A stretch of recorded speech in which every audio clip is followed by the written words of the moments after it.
রোজ রোজ শুনি ভগবানের বাণী। এই সমবেত অনুধ্যানে আমরা আলোচনা করছি যশোদা মায়ের কথা।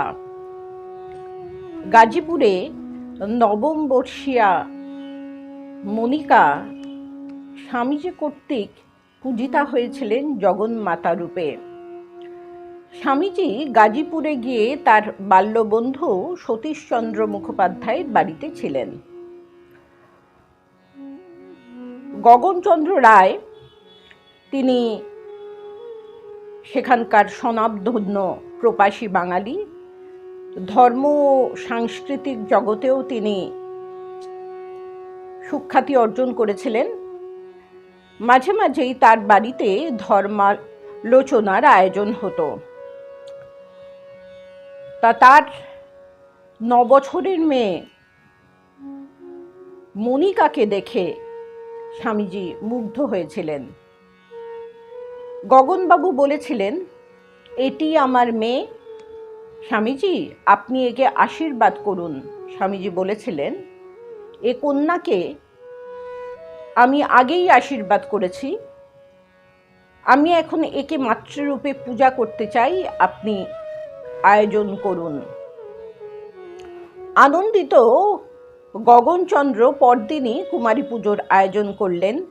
স্বয়ং স্বামী বিবেকানন্দ কর্তৃক মনিকা পূজিতা হলেন জগন্মাতা রূপে। পূজার শেষে অন্তরের প্রশান্তিতে স্বামীজি গভীর ধ্যানে মগ্ন হয়েছিলেন। সেদিনের সেই পূজা মনিকার অন্তর আলোকে কতটুকু আলো ছড়িয়েছিল সে তো আমরা বলতে পারি না, কিন্তু সেই নবম বর্ষীয়া বালিকা মনিকাই উত্তরকালে হয়েছিলেন সাধিকা শ্রী যশোদা মাই। তাকে আশ্রয় করে বহু মানুষ আধ্যাত্মিকতার আলোকে আলোকিত হয়েছিল।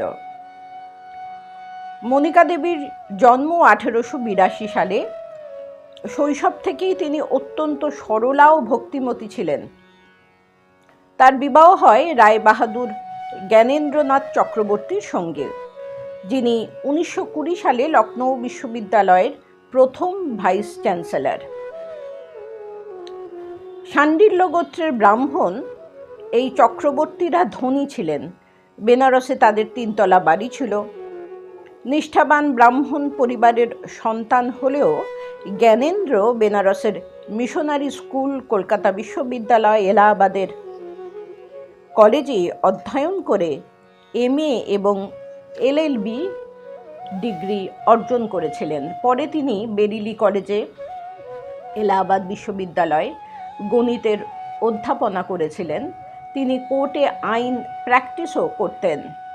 ইংরেজ ভাবধারার সঙ্গে তিনি যেমন স্বচ্ছন্দ ছিলেন, তেমনি হিন্দু ধর্ম শাস্ত্র গ্রন্থেও তার পাণ্ডিত্য ছিল।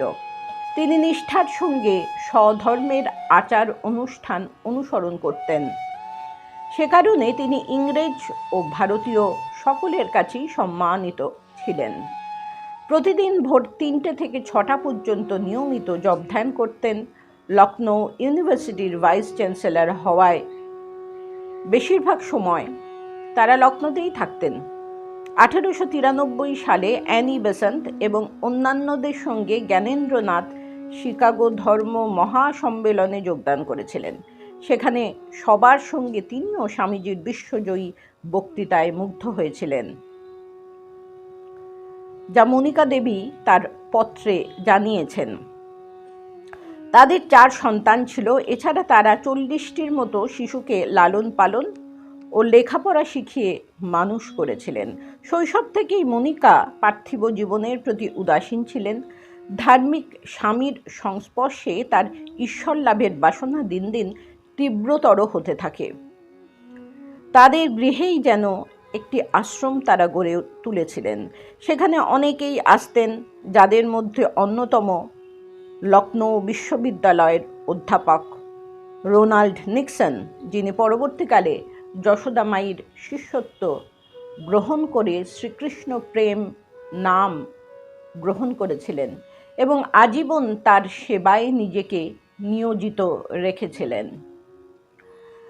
চক্রবর্তী দম্পতির এক কন্যার বিবাহ ঠিক হয়েছিল এক ICS অফিসারের সঙ্গে।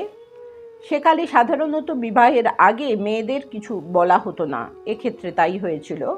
কিন্তু বিবাহ স্থির হয়েছে জানতে পেরে সে কিছুতেই বিবাহ করতে রাজি হলো না। অগত্যা তাদের এক আত্মীয় কন্যার সঙ্গে সেই আইসিএস অফিসারের বিবাহ দিয়ে তারা সম্মান রক্ষা করেছিলেন। মনিকা দেবীর মনে আধ্যাত্মিক জীবনযাপনের বাসনা বরাবরই ছিল। দিনের অনেকটা সময় তিনি কাটাতেন সাধন ভজন করে।